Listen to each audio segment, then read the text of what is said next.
You ever see one of those carbon neutral labels on a product and kind of squint at it, wondering, is that for real? Well, in this explainer, we're going to pull back the curtain on all those climate pledges. We're going to dig into the official global rule book that helps everyone separate genuine climate action from, just clever marketing. Let's jump in.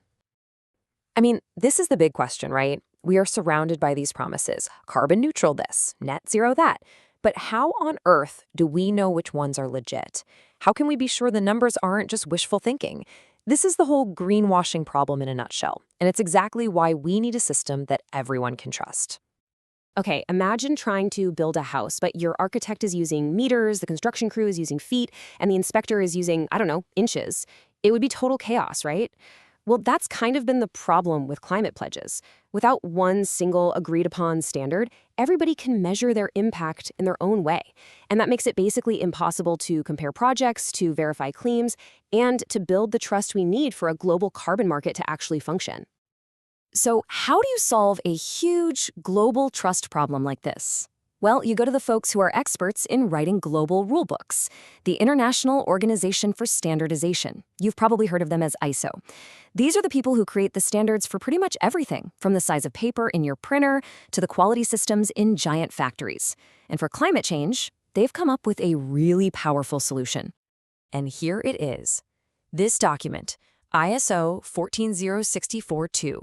This is the global playbook for any project anywhere that wants to prove it's reducing greenhouse gases. And look, this isn't just a set of friendly guidelines. It's a super rigorous set of instructions. It's designed to make sure that a wind farm in Texas and a reforestation project in the Amazon are playing by the exact same rules. And this standard doesn't exist in a vacuum. It's actually part of a whole family, a complete ecosystem of rules. As you can kind of see in this diagram, there are other standards for things like company-wide emissions inventories, for verifying the claims, and even for making sure the auditors themselves know what they're doing. It's this whole web of standards, all designed to build a fortress of credibility. At the very core of this whole system are these 6 principles. Think of them as the constitution for climate claims. Relevance means you're actually tracking the right stuff. Completeness means you're not conveniently leaving anything out. Transparency means you have to show all your work. And this last one, conservativeness, this one is absolutely key. It basically means that if you're ever in doubt about a number, you have to err on the side of caution. You can't overstate your positive impact. Okay, so with those principles as our guide, how does a project actually get started? Well, it all begins with a really detailed blueprint. Before you can even think about saying you've reduced emissions, you have to do the hard work of figuring out what would have happened if your project never existed in the first place. This diagram here, it's actually from the standard itself, and it maps out the whole life cycle of a project. We're going to walk through this, but notice on the left there, everything kicks off with planning. This is that critical first step where you establish what you're measuring against, your baseline, and you map out the entire project. All right, this concept is probably the most important one in this whole explainer, so let's break it down. A baseline isn't just a simple snapshot of last year's emissions. No, it's a carefully constructed, hypothetical story about the future. It has to answer the question, if we did absolutely nothing, what would the world look like? So here's the bottom line. The real, verifiable impact of any climate project is simply the gap between these two worlds. It's the difference between the what if we did nothing story and the what actually happened reality. The bigger that gap, the bigger the climate benefit. It's as simple as that. Okay, so once you've got a solid plan and a believable baseline, it's time to move from theory to reality. The next phase is all about execution, but just as importantly, it's about tracking every single piece of data along the way. If we look back at our project cycle diagram, we're now moving into the implementation phase. This is where the rubber meets the road. But notice the arrows. It's not just a one-time thing. It's a continuous loop of doing the work and then collecting the data so that it can be regularly verified.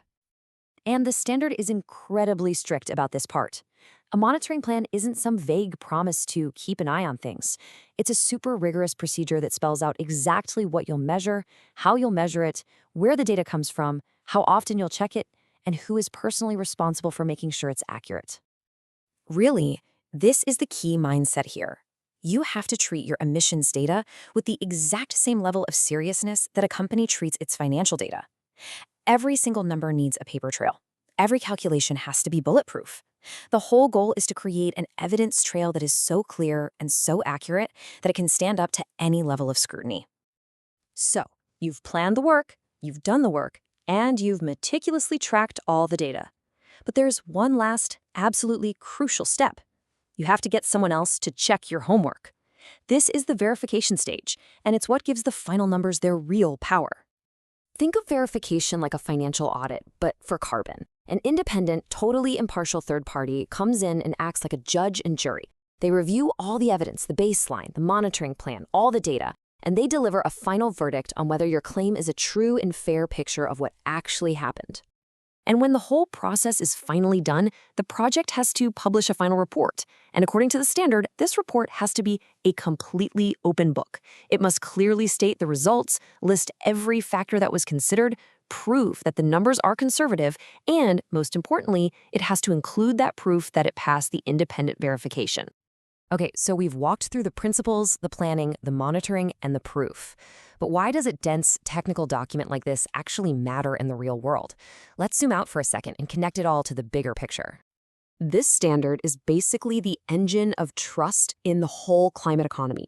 It's what allows a carbon credit from a project in Brazil to be confidently bought by a company in Belgium. It's what gives a corporation's annual sustainability report real teeth. It lets governments design policies that actually work because they can rely on the data. And ultimately, it's our global tool for accountability. And this quote from the standard's own introduction really just says it all. Credibility, consistency, and transparency. Those three words are the entire point.